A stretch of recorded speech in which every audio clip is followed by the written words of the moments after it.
बहू मायके से खाली हाथ क्यों नहीं आती? बेटा, शादी के बाद पहली बार मायके से ससुराल जा रही है। ऐसे खाली हाथ जाएगी तो बहुत बदनामी होगी। सुमिता जी राशि से बोली। पर माँ, हमारे घर के हालात ऐसे नहीं कि मैं सबके लिए तोहफा लेकर जा सकूं। तुम चिंता मत करो, ये जो फल मिठाई तुमने दिए हैं वो ही बहुत है। राशि माँ को समझाते हुए बोली। अच्छा ये बता, दामाद जी तुम्हें लेने तो आएंगे ना? सुमिता जी धड़कते दिल से पूछी। हाँ माँ, कहा तो है, निकल गए हैं, घर से आ ही जाएंगे, कह राशि अपना सामान पैक कर निकुंज का इंतजार करने लगी। राशि के दिमाग में बहुत उथल पुथल चल रही थी। कुछ महीने पहले की ही तो बात है। उसकी जेठानी अपने दूसरे बच्चे के जन्म के बाद जब मायके से ससुराल आई थी तो सुनंदा जी ने कहा, क्या क्या नहीं सुनाया था। ससुर रमाकांत जी सुनंदा जी को लाख समझाते रहे कि अरे कमाल औरत हो तुम, तुम्हें किस चीज़ की कमी है जो तुम बहुओं के मायके से तोहफे की उम्मीद करती रहती हो। देखो सुनंदा, उनकी जितनी हैसियत उतना बहुत दिया उन्होंने अब तक, तुम एक सोने की चेन के पीछे मत पड़ो। सुनंदा जी कहाँ चुप रहने वाली थी। बेचारी जिठानी का रो रो कर बुरा हाल हो रहा था। उनका रोना देख 5 साल की बेटी और 4 महीने का बेटा भी रोना शुरू कर दिया। निकुंज और निशांत भी माँ को चुप रहने बोल रहे थे, पर उनका गुस्सा देख वो भी चुप हो गए। तब निकुंज ने इशारे में राशि से भाभी और बच्चों को वहां से हटाने को कहा। जेठानी, राशि का मायका भी राशि की तरह ही था। सुनंदा जी ने समाज में दिखाने को कि वो गरीब घर की बहू लाई है। वो ले तो आई, पर मन से स्वीकार कर नहीं पा रही थी।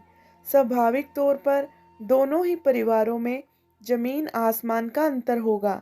ये जानते हुए भी उनकी उम्मीद से रमाकांत बाबू बहुत नाराज होते और सुनंदा जी का एक ही दाव होता, वो सब कुछ छोड़ देती, न खाती न बोलती। हार कर सब उनकी बात के आगे हथियार डाल देते थे।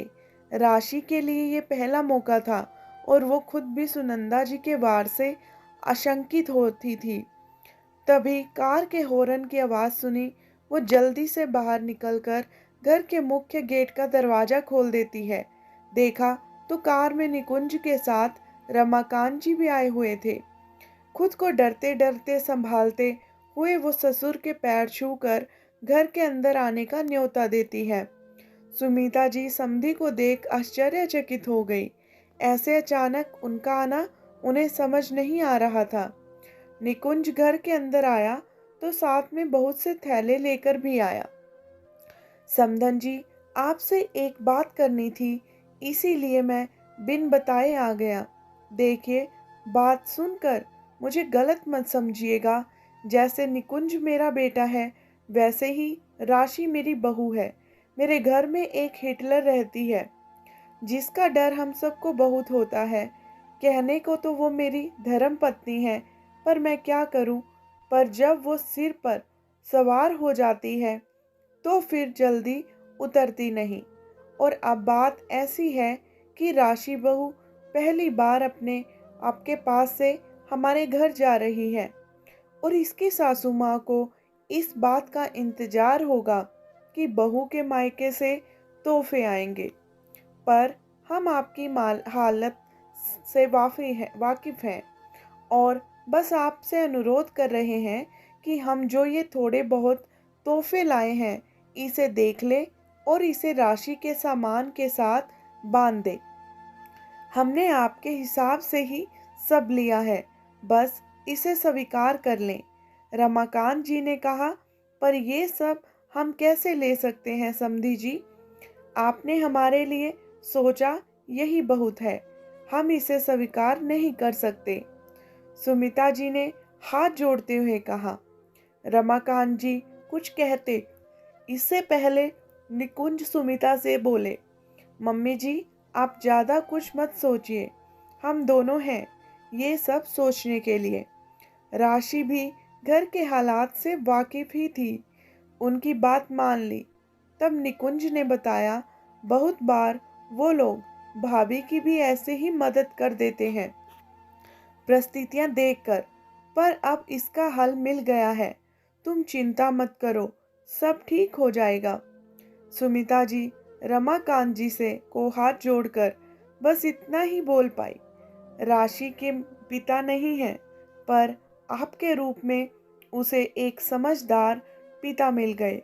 मेरी बेटी के लिए अब मुझे कोई डर नहीं रहेगा।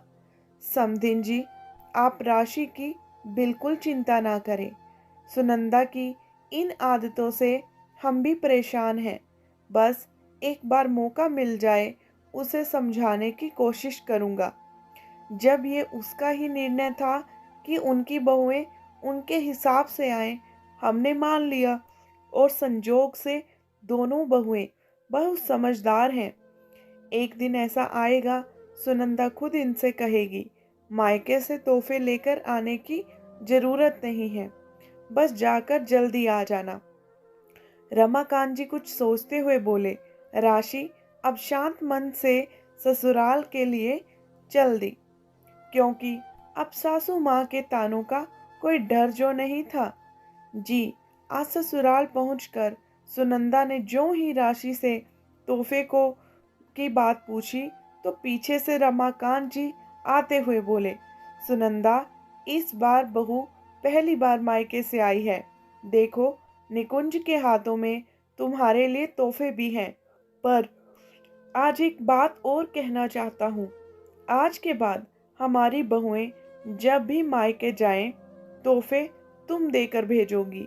उनसे लेने का अधिकार नहीं है तुम्हें। उन्होंने अपनी इतनी समझदार बेटियां हमें दे दी हैं, ये क्या कम है? और हाँ, इस बार अगर तुमने फिर से अपना वो रूप धरा, तो मुझसे बुरा कोई नहीं होगा। तुम्हें पता भी है उन्हें तुम्हें तोहफे देने के लिए कितना कर्जा लेना पड़ता होगा। समझदार बनो सुनंदा, अब बहुत हो गया। सुनंदा जी कुछ बोलने के लिए मुंह खोलने ही जा रही थी कि रमाकांत जी पहले से तैयार बैठे थे। बहू बहू, ये सामान रखो और अपने कमरे में जाओ। ये क्या है जी, ऐसे क्यों बोले? सुनंदा जी आश्चर्य से पूछी। अभी मैं पड़ोसी भंवरलाल से मिला, वो बहुत परेशान था। बेटी को ससुराल भेजना था, कह रहा था बेटी के ब्याह में इतना कर्ज लिया, अब फिर ससुराल वालों के लिए तोहफे देना। बताओ, रमाकांत बेटी का बाप होना कितना दुखद है। बेटी भी दो और ससुराल वालों को हर बार तोहफा भी, हम तो बर्बाद हो जाएंगे।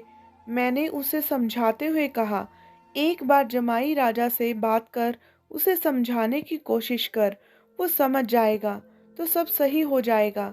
बस मैंने तभी सोच लिया, तुम अगर बहुओं से ऐसे किसी तोहफे की उम्मीद करोगी तो अब मैं तुमसे बात नहीं करूँगा।